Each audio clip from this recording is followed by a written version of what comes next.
Gracias. Dándole continuidad al capítulo 15 del Evangelio según San Juan,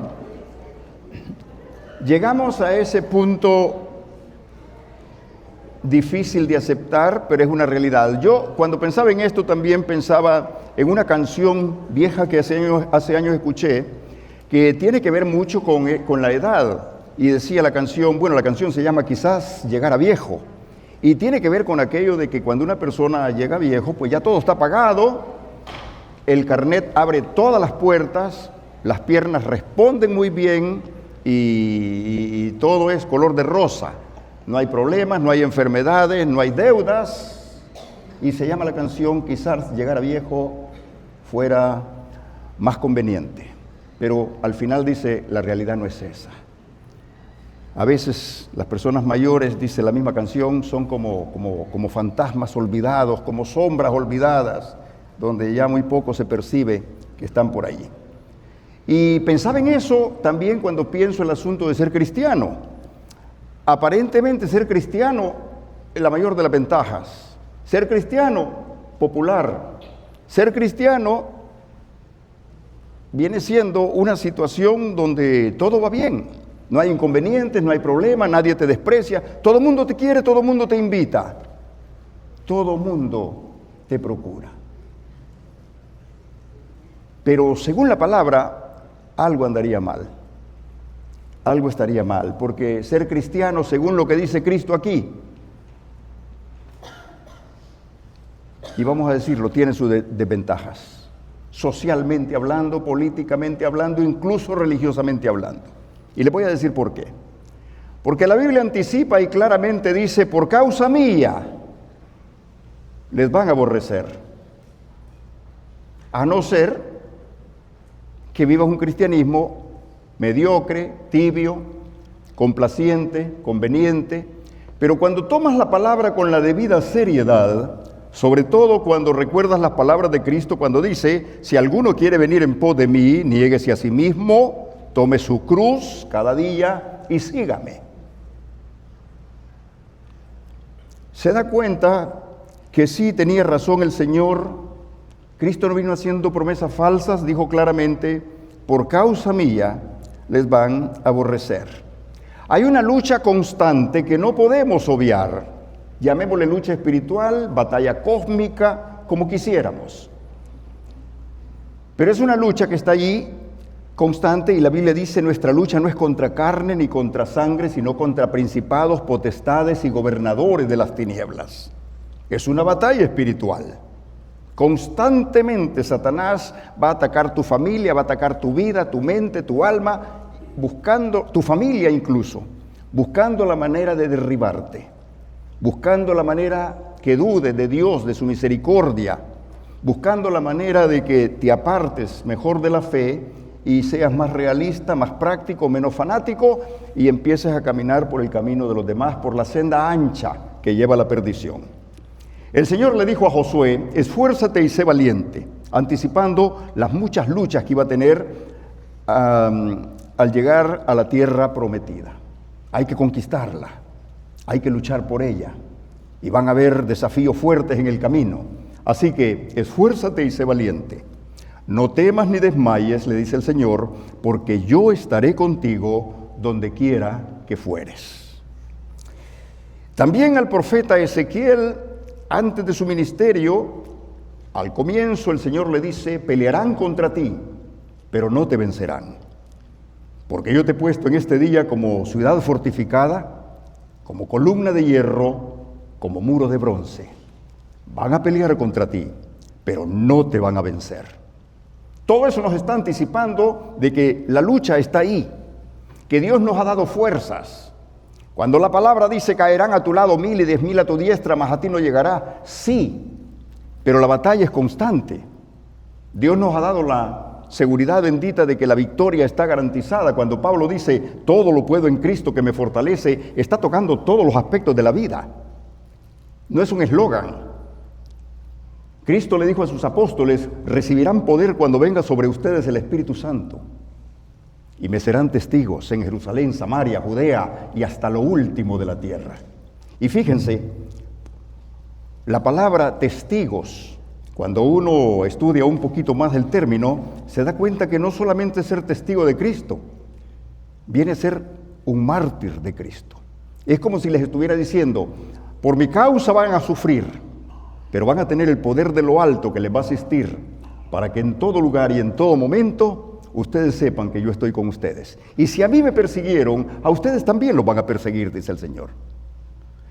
Si con el árbol verde hicieron esto, ¿qué no harán con el seco? Así que, claramente, a medida que avanza la historia de la humanidad, hay una visible diferencia entre los hijos de la luz y los hijos de las tinieblas. No hay compatibilidad, no hay comunión. La Biblia claramente dice, la luz vino a este mundo, pero los hombres amaron más las tinieblas que la luz, porque sus obras eran malas. Y si sus obras son malas, entonces se espera que haya odio, que haya rencor, que haya rechazo, que haya orgullo, que haya vanidad, que haya avaricia. Todos esos elementos de pecado vienen a ser una realidad en la vida de la persona sin Dios, por muy culta que sea, por muy educada, por muy próspera que aparente ser. La Biblia dice claramente, engañoso es el corazón y perverso más que todas las cosas. Así que esa batalla ha existido siempre, desde que la humanidad existe, desde que el hombre y la mujer perdieron su dignidad delante de Dios debido a la desobediencia, desde que fueron echados del paraíso, la batalla cósmica, la batalla espiritual comenzó. Y prueba de ellos, lo vemos que basta darle vuelta a la primera página de la Biblia cuando ya nos encontramos el primer asesinato. Un hermano matando a su otro hermano. El odio y el amor cada vez son dos polos opuestos, pero cada vez más opuestos. Y la pregunta sería, si contamos con todos los elementos para poder vivir en paz, ¿por qué no podemos vivir en paz? ¿Por qué cada vez tenemos un mundo más tensionado, más caótico, más desesperanzado, más en bancarrota, más cuesta abajo? ¿Por qué? ¿Por qué cada vez hay más orgullo, más idolatría, más corrupción, más guerra? ¿Por qué no podemos vivir en paz cuando hemos alcanzado una edad adulta? El mundo ha crecido, las personas son civilizadas, tenemos adelantos tecnológicos para poder mejorar las condiciones de vida. La pobreza podría incluso desaparecer. Las guerras podrían desaparecer si tan solo hubiese buena voluntad. Fíjense qué interesante que cuando Cristo nace, el coro de los ángeles fue precisamente: gloria a Dios en las alturas, y en la tierra, ¿para quiénes? Para los hombres de buena voluntad, pero no todos tienen buena voluntad. Tenemos las condiciones, pero no todos tienen la buena voluntad. Hay un factor que se llama egoísmo, avaricia, orgullo, ambición, idolatría, y eso no permite que las personas obren de una manera correcta. Así que, si fuéramos a analizar el odio, simplemente es algo que nace en el corazón del ser humano debido a su condición caída. El niño nace inocente, pero a medida que crece, la criatura descubre que tiene naturaleza pecaminosa, y en esa naturaleza pecaminosa está considerada esa situación del rechazo hacia los demás, el odio hacia las demás personas, la burla, el desprecio. Verso 18: si el mundo os aborrece, sabed que a mí me han aborrecido antes que a vosotros. Cristo lo dice de una manera llana y clara, contundente. Si les aborrecen, sepan que a mí me han aborrecido también. Y por lo menos a mí, sin causa, diría el Señor. Porque incluso cuando le pregunta a sus detractores que lo quieren agredir, matar propiamente hablando, Él les pregunta: ¿por qué buena obra ustedes me van a apedrear? Y le dicen: no te vamos a apedrear por ninguna buena obra. Reconocen las buenas obras. Te vamos a apedrear por tus ínfulas de hacerte Dios. Te vamos a apedrear por que te haces pasar por Dios. Miren, el misterio del mal el misterio del mal. Y uno se pregunta, ¿esas personas vieron a Jesús de primera mano? Sus contemporáneos vieron sus milagros, no había espacio para la duda, sobre todo cuando llegamos a la resurrección de Lázaro. Hacía 4 días que estaba muerto, le vieron salir del sepulcro a la voz del Señor cuando le dice, Lázaro, ven fuera. Y aún así pudo más el rencor, pudo más el odio, porque lo dice claramente el evangelista Juan. Desde entonces procuraban matarle. Así que la naturaleza pecaminosa de toda persona está implícita, va con él. En el hombre existe mala levadura, viene con pecado, nace con pecado. Y solo de Jesús la sangre puede redimir al hombre. Ningún programa, ninguna terapia, ninguna religión, ninguna filosofía, solo de Jesús. La sangre. Y por eso dice la Biblia, si confesamos nuestros pecados, Él es fiel y justo para perdonarnos y limpiarnos de toda maldad. Pero eso es lo que no quiere la mayoría, confesar sus faltas, porque prefieren vivir en pecado, se sienten más cómodos viviendo en el pecado, que arreglar sus vidas delante de Dios y confesar el orgullo, la idolatría, la desobediencia o cualquier otra cosa que nace del corazón, porque la Biblia dice, engañoso es el corazón y perverso. No solo engañoso, perverso más que todas las cosas. La iglesia desde sus orígenes ha confrontado la oposición. No podemos tener una iglesia popular que le cae bien a todo mundo y que está hasta en estratos de gobierno. Imposible, imposible. La luz y las tinieblas no son compatibles. Si vamos a la historia de la humanidad, las fuerzas del mal han estado operando siempre, no ahora, siempre. Como dije al principio, ya un Caín no se siente cómodo con su hermano y decide agredirlo y se le pasa la mano y lo mata. Y después dice claramente la Biblia, Dios vio con agrado la ofrenda de Abel, mas no vio con agrado la ofrenda de Caín, porque no venía de un corazón sincero. Así que esa lucha es constante. El diluvio, fíjense, cuando el diluvio viene sobre la humanidad, fue destrucción que vino de Dios a consecuencia de la maldad. Era tanta la idolatría, la corrupción, la perversidad, que Dios dice, le dolió en su corazón haber creado al hombre. Pero siempre estableció un principio de libertad y de salvación que fue Noé, su familia y el arca, que todos conocen la historia.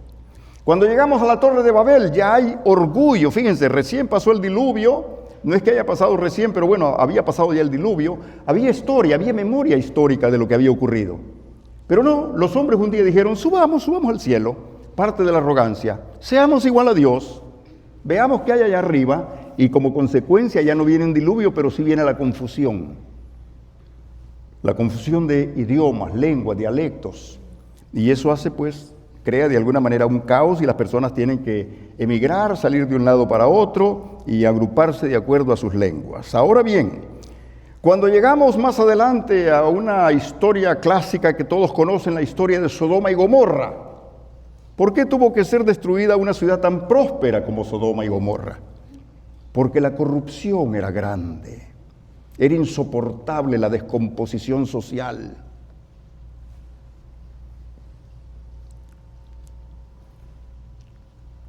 ¿Por qué hay conflicto entre dos hermanos llamados uno Esaú y el otro Jacob?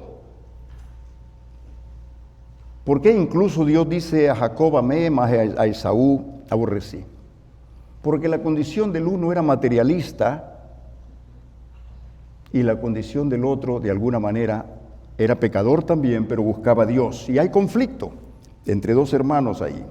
Josué y sus hermanos, cuando vamos a Egipto, a la esclavitud, viene como consecuencia de la desobediencia también.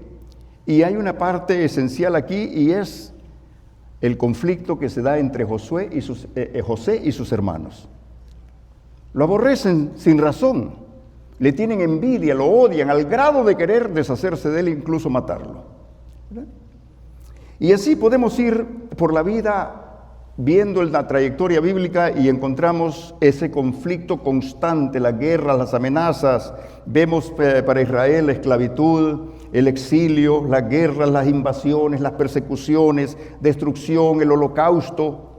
70 y pico de años hace eso y uno cree imposible que hayan muerto millones de personas en un holocausto simplemente porque hay odio en el corazón de un gobernante. Simplemente porque hay odio en las personas y se sienten mejor raza que otros. Y hay que matar y hay que destruir a los demás, que no son iguales. El holocausto es reciente.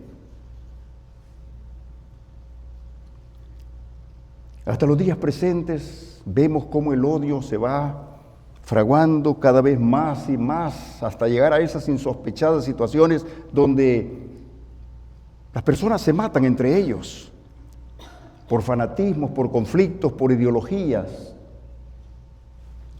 Y la historia de la iglesia está plagada de persecución. La iglesia, podríamos decir, nace y con la misma viene la persecución.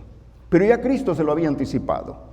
Le van a perseguir no por ideologías, por mi causa le van a perseguir, dice el Señor, por dar testimonio de mi nombre. Fíjense que la historia de la iglesia ha estado impregnada totalmente de sangre y persecución. El primer mártir de la fe cristiana fue Esteban, un hombre lleno de amor, un hombre lleno de gracia, que muere perdonando a sus ejecutores, que incluso dice: Padre, perdónalos porque no saben lo que hacen. El primer mártir cristiano de la fe es Esteban y muere en esa situación. Y de ahí para allá, como dirían algunos, la semilla del evangelio estuvo abonada por la sangre siempre de los verdaderos mártires cristianos. El Imperio Romano persiguió a los cristianos. ¿Por qué? Porque los cristianos eran diferentes, no adoraban a César, no le rendían culto a ninguna bestia. Por eso eran odiados los cristianos, porque eran distintos, no participaban de orgías, porque eran distintos, respetaban la santidad de la vida y de la familia, porque eran diferentes, no entraban en prácticas pecaminosas o idolátricas. Por eso eran perseguidos. Más adelante y habilidosamente, cuando ya el Imperio Romano está decayendo, resucita de nuevo y se encarna pues en una religión con nombre de cristianismo, y Constantino, según la historia, es el que le da vida. Incluso supuestamente tuvo una visión donde ve un signo, tiene una visión y dice: con este signo vencerás. Y se adopta el cristianismo como religión oficial del imperio. Ya no hay persecución aparentemente, pero ahí no termina todo, la historia continúa. Después viene la guerra contra los judíos. En España se le hizo la vida imposible a los judíos simplemente por ser judíos. Se asoció con lo más perverso, con lo más malo, los que mataron a Cristo. Y la Iglesia Católica emprendió esa campaña de persecución. La Santa Inquisición, ¿qué fue? ¿Quién impulsa, quién inspira, quién motiva la Santa Inquisición? No fue el gobierno, fue la iglesia, arremetiendo contra cristianos. Es como si dijéramos el enemigo contra el enemigo. Pero aquí llegamos todavía a una parte diferente, fíjense. Han habido grandes atrocidades, por ejemplo, gobiernos comunistas que han masacrado a los cristianos precisamente por no adaptarse a los sistemas corruptos y deshumanizantes que ellos promueven.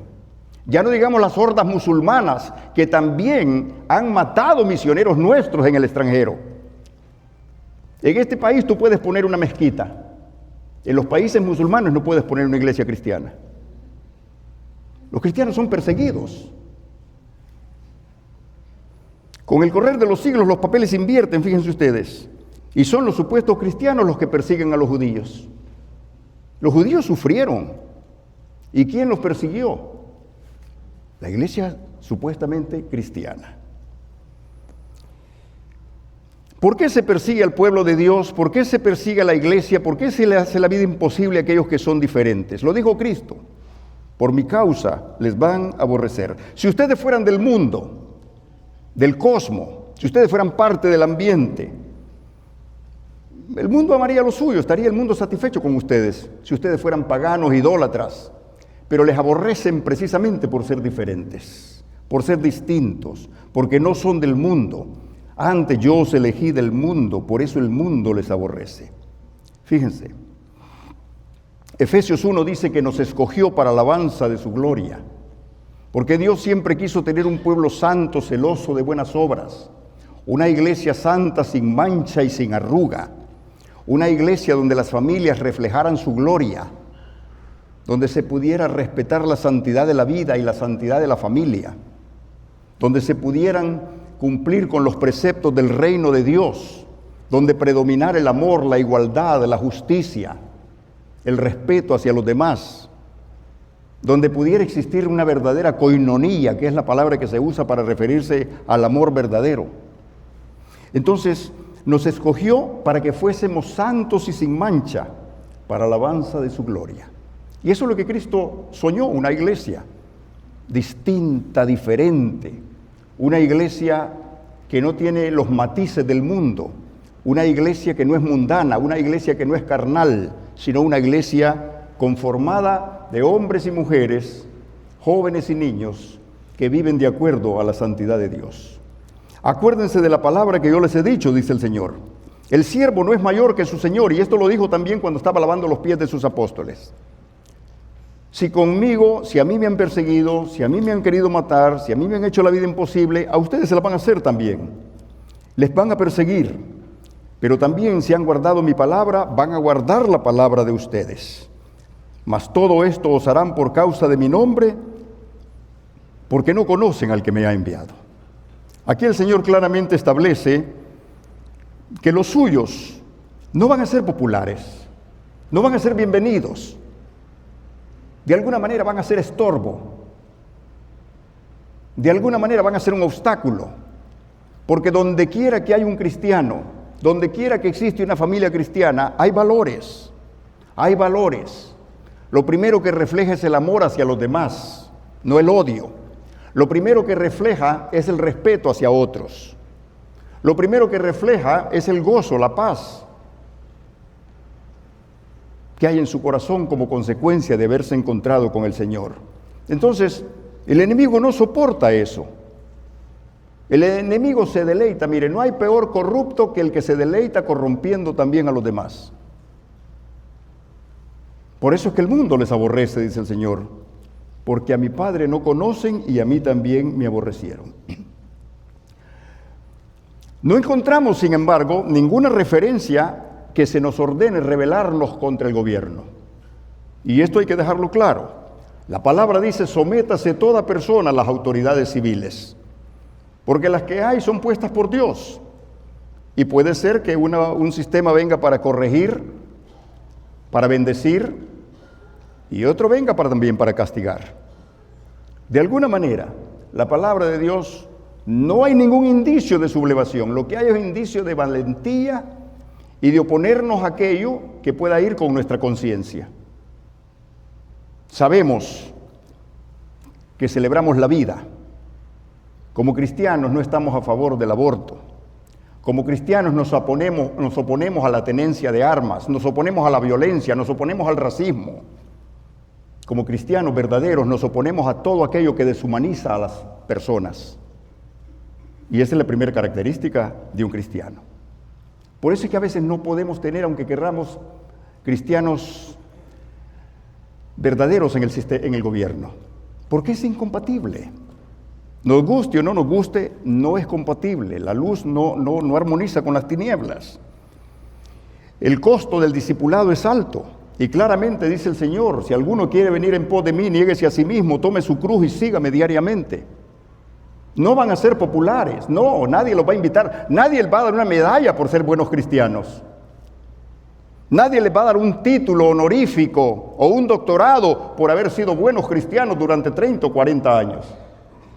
Al contrario, hasta los van a sacar de las sinagogas, dice el Señor. Les van a echar, les van a perseguir, los van a aborrecer por causa de mi nombre. Sin embargo, en la bienaventuranza dice: bienaventurados los pacificadores. Bienaventurados los pacificadores. No se nos manda a hacer revueltas, no se nos manda a vengarnos de nadie. No se nos manda a alzarnos en armas y combatir gobiernos corruptos o deshumanizantes o aberrantes. Se nos manda a someternos siempre y cuando, y esto es lo que predicaba Luther King, la resistencia sin violencia, la resistencia sin odio, donde podemos perfectamente alzar nuestra bandera de dignidad y de cristianismo sin aborrecer a los demás, pero sí saber que nuestra lucha no es contra sangre ni contra carne, sino contra principados y potestades de las tinieblas, en las regiones de maldad, dice Pablo. El verso 22 dice, si yo no hubiera venido, ni les hubiera hablado, no tendrían pecado. No está hablando de los pecados que ya traemos desde que nacemos, sino el pecado del rechazo hacia Él. Pero ahora no tienen excusa por su pecado. Ese pecado imperdonable que es rechazar la gracia de Dios. Es rechazar cuando el Espíritu Santo está tocando con la persona y la persona se resiste. No quiere confesar sus faltas, no quiere reconocer a Jesucristo, no quiere humillarse delante de Dios. Pero la palabra dice que Dios mira de cerca al que se humilla, mas al altivo mira de lejos. Y para venir a Cristo hay que humillarse. Hay que tener esa dosis de humildad para reconocer que Él es el Señor y yo soy su siervo. Que soy pecador, pero que la sangre de Cristo me puede limpiar de toda maldad. Aquí el Señor, fíjense, les está diciendo que el rechazo que tuvieron hacia Él fue un rechazo deliberado, literalmente deliberado. No creyeron en Él simplemente porque no quisieron creer, porque la luz estaba frente a ellos. Pero los hombres amaron más las tinieblas que la luz. Predomina el orgullo, la idolatría y los estilos de vida pecaminosos que la gente prefiere. Se siente más cómoda en ese estilo de vida. Se siente más cómodo, nadie te molesta, no eres fanático, no estás obligado a ir a ninguna iglesia, a leer ninguna Biblia, no estás obligado a decir en quién crees o no crees. Vive tu vida y deja que los demás vivan la suya. Y la gente prefiere vivir en ese estado de indiferencia, de tibieza, incluso iglesias que caen en la tibieza, que no son ni una cosa ni la otra, pero están ahí, cantan y se emocionan. No todo el que me dice Señor, Señor, entrará en el reino de los cielos.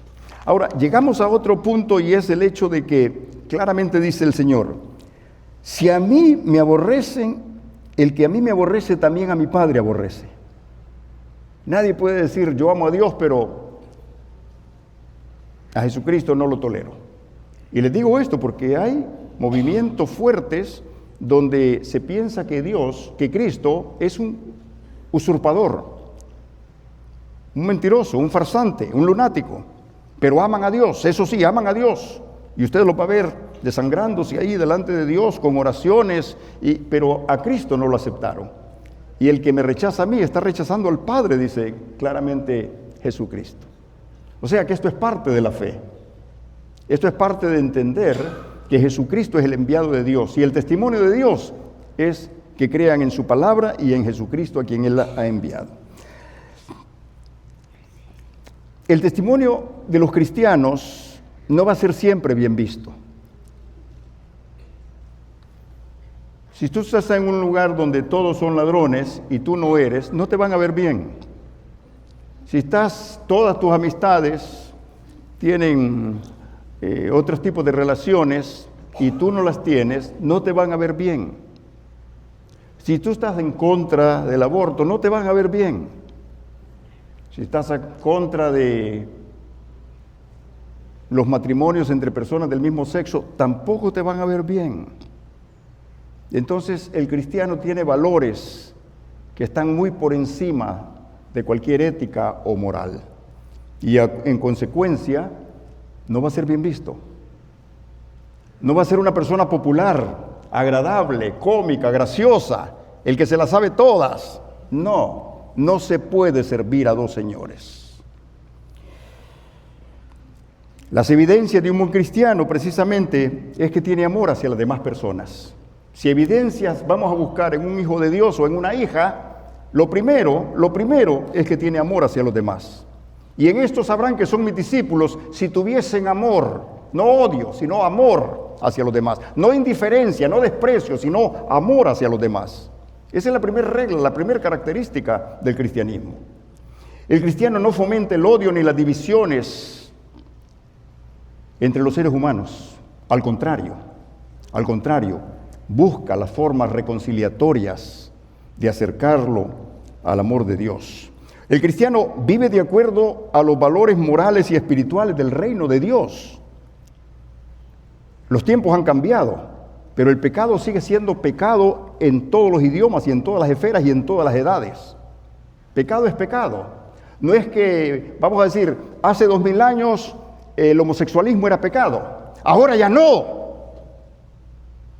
Eso es lo que dicen muchos. No, Dios es amoroso, eso es lo que pasa, que lo entendieron mal y ahora hay que entender que los tiempos han cambiado, Dios es un Dios conciliatorio, y solo porque un personaje religioso diga que eso es aceptable o que son estilos de vida que Dios de alguna manera los tiene que aceptar, eso no es cierto, es una aberración. Es una aberración, claramente la Biblia dice que, y no estamos hablando solo del homosexualismo, los adúlteros, los ladrones, los fornicarios, los hechiceros, los mentirosos, los que se acuestan con personas del mismo sexo, dice, no heredarán el reino de Dios. Es pecado en todas las edades, en todos los idiomas. Entonces no vas a ser bien visto cuando tú proclamas eso. Entonces, tiene valores profundos y se identifica como una persona compasiva, que tiene amor por las personas como Cristo. Miren, ustedes quieren ver a un cristiano, es un imitador de Cristo. Y Cristo dice que al ver las multitudes tuvo compasión de ellas, no odio, compasión de ellas porque las vio como ovejas dispersas que no tenían pastor. Un cristiano es compasivo, es pacificador, manso, honesto, perdona cada vez que tiene la oportunidad de perdonar, así como él ha sido perdonado. No ofende, no discrimina, no juzga, no desprecia y sobre todo es conocido por los frutos del Espíritu Santo en su vida. No por sus discursos, no por su retórica, no por su dialéctica. Un cristiano es reconocido por los frutos que refleja.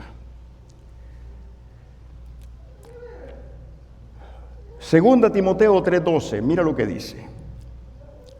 Segunda Timoteo, la segunda carta del apóstol Pablo a Timoteo en el capítulo 3, verso 12 dice: todos los que quieren vivir piadosamente, es decir, devotamente, cristianamente, espiritualmente, todos los que quieren vivir piadosamente en Cristo Jesús, padecerán persecución. No dice que van a ser populares, ni queridos, ni elogiados. No, al contrario. Y démosle gracias a Dios que hasta ahora y por ahora y mientras tanto vivimos en un país donde la iglesia ha tenido libertades. Pero vienen tiempos difíciles aquí y en cualquier otra parte, el mundo entero. Les van a perseguir por mi causa, dice el Señor. Les van a aborrecer porque no son como los demás. Y esto es esencial que lo entendamos y lo presupuestemos porque es necesario entenderlo claramente. Hay personas que vienen a Cristo y piensan que venir a Cristo, la vida te va a traer abundancia, riqueza, promesas, felicidad, gozo, paz, y no vas a tener la más mínima confrontación. Todo color de rosa, todo azul. No hay problemas. ¡Qué ganancia! Por eso es que el Evangelio de la Prosperidad, fíjense ustedes, tiene en estos momentos tanto auge. Precisamente porque se predica un evangelio falso, con promesas falsas. Ese evangelio no te predica, niéguese a sí mismo, tome su cruz cada día y sígame. Ese evangelio de promesa barato no te dice que vamos a tener las adversidades. Estos pasajes no lo mencionan. La confesión del pecado, el arrepentimiento no lo mencionan. Mencionan confesiones y ya eres salvo y para el cielo directamente. Así que hermanos, mire, si hubo alguien que padeció por Cristo fue Pablo.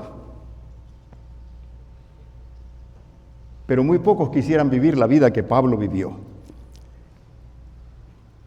Hay un momento en donde Pablo, ahí en el 2 Corintios 11:23, 2 Corintios 11:23,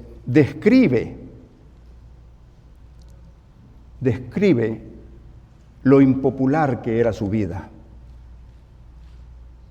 Describe las persecuciones que sobre él había. El 2 Corintios, ¿verdad? Sí, 11:23. Bueno, más adelante, fíjense, dice, son ministros de Cristo, como si yo estuviera loco hablo, yo más, en trabajos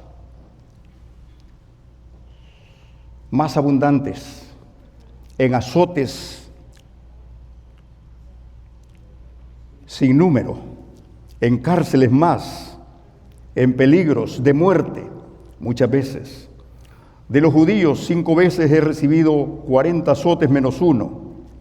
3 veces he sido azotado con vara, 1 vez apedreado, 3 veces he padecido naufragio, 1 noche y 1 día he estado como náufrago en alta mar, en caminos muchas veces, en peligro de río, peligro de ladrones, peligro de los de mi nación, peligro de los gentiles, peligros en la ciudad, peligros en el desierto, peligros en el mar, peligros entre falsos hermanos, en trabajo y en fatiga, en muchos desvelos, en hambre y sed, en muchos ayunos, en frío y desnudez. Pudo haber tenido una vida más cómoda sin ser más fanático. Pudo haber tenido una vida mejor sin meterse en tanta complicación. Pudo haber sido un cristiano de domingo, un cristiano conveniente, un cristiano popular y no complicarse la vida. Sin embargo, todo eso y más, la muerte misma. Hay tradiciones que dicen que fue incluso decapitado. La muerte misma por causa de Cristo. Y es que el Espíritu Santo te da ese valor para no temerle a la vida. No temas a los que matan el cuerpo, sino a los que matan el espíritu. El Espíritu Santo te capacita de valor. Y Pablo dice, sin temor, sin ambajes también. Si vivimos para el Señor, vivimos, y si morimos para el Señor, morimos, sea que vivamos o muramos, somos del Señor. Por causa del testimonio. Por causa del testimonio. Recuerdo haber estado en Roma y con mi esposa fuimos en las orillas de Roma, en las afueras, ahí por donde se inicia la vía Apia. Hay un lugar que pasa desapercibido y ahí están las famosas catacumbas romanas. Las catacumbas. Eran lugares donde los cristianos huían con su familia, con sus niños, para no ser muertos, porque eran perseguidos. Y uno ve lo horrible, la oscuridad, lo tenebroso de esas cavernas. Ahí se veían los lugares donde muchos de ellos incluso ahí morían en las catacumbas romanas. Si no querías estar en la catacumba romana, tenías la opción de ir al circo romano, donde los leones o los gladiadores te devoraban. Así comienza la vida de la iglesia. Pero ahí está el poder de Dios ejerciéndose, operando en vidas valientes que le representan con dignidad en un mundo que claramente lo dijo, el mundo les va a aborrecer por causa mía. Si yo no hubiera hecho las obras que he hecho, dice el Señor, no tendrían pecado, pero ahora tienen pecado porque me han visto y han aborrecido las obras de Dios. Sin causa me aborrecieron. Ahí el Señor le está dando cumplimiento a 2 salmos que hacen referencia, como el Salmo 22, que hace referencia a la muerte de Cristo. Sin causa me aborrecieron. Isaías 53 te dice claramente, mas nosotros le tuvimos por azotado de Dios, por herido y abatido, mas él herido fue por nuestras rebeliones, molido por nuestros pecados. El castigo de nuestra paz fue sobre él y por su llaga fuimos nosotros curados. Hermanos, quiero concluir diciéndoles que el panorama no es el más favorable, porque Cristo lo dijo claramente, en el mundo tendréis, ¿qué cosa? Mas confiad, dice el Señor, yo he vencido el mundo. Un verdadero cristiano está dotado del poder de lo alto para hacerle frente a las huestes de maldad. Un verdadero cristiano no es que desprecia su vida, no es que desprecia su cuerpo, pero si habrá de pagar con su vida por glorificar a Dios, lo hace 1, 2 y 10 veces si fuera posible.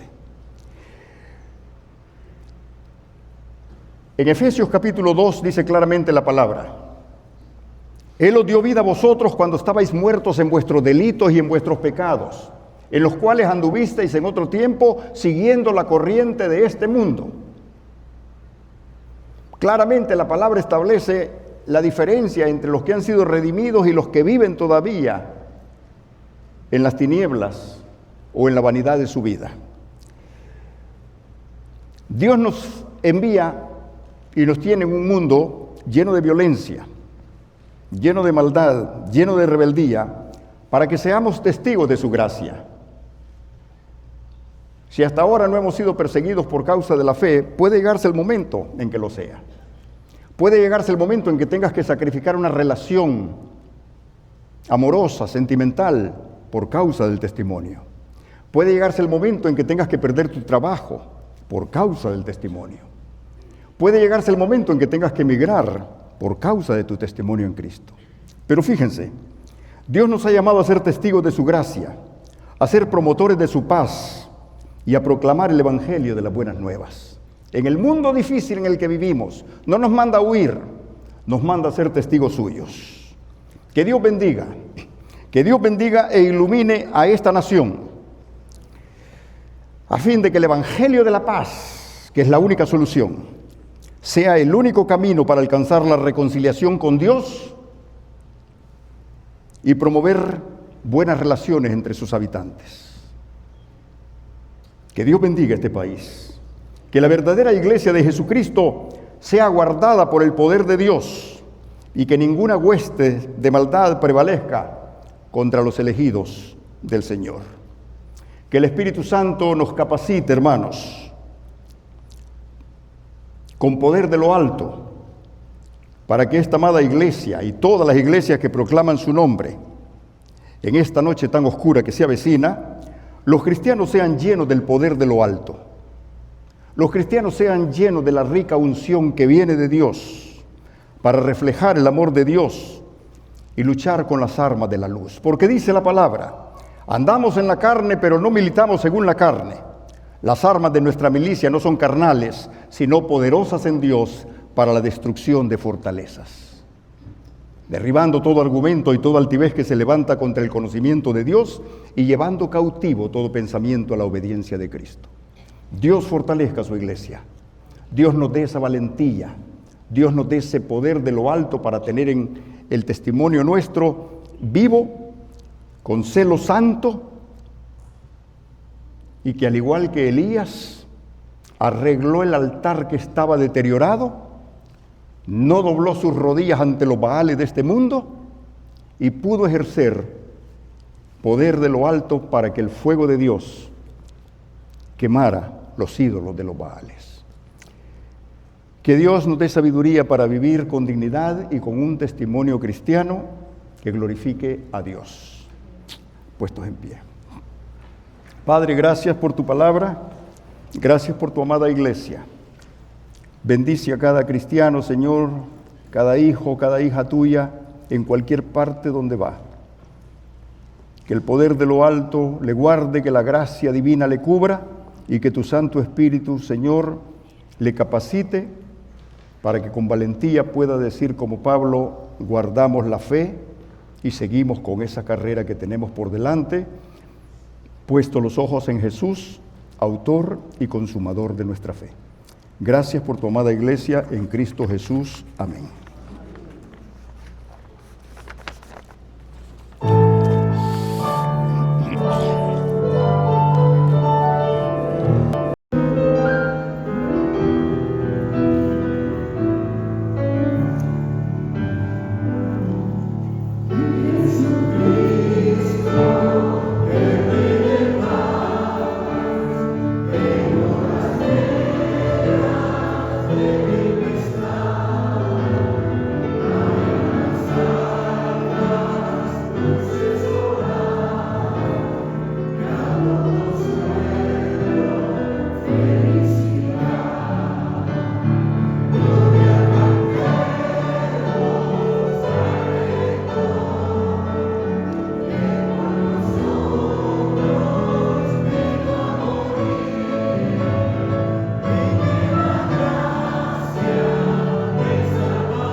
ven, ahí son lluvias de gracia. Que el amor de nuestro Padre Dios, la gracia de nuestro Señor Jesucristo y la comunión del Espíritu Santo sea en todos y cada uno de ustedes, ahora y siempre. Amén. No tienen que irse con esa lluvia, pueden quedarse hasta la tarde.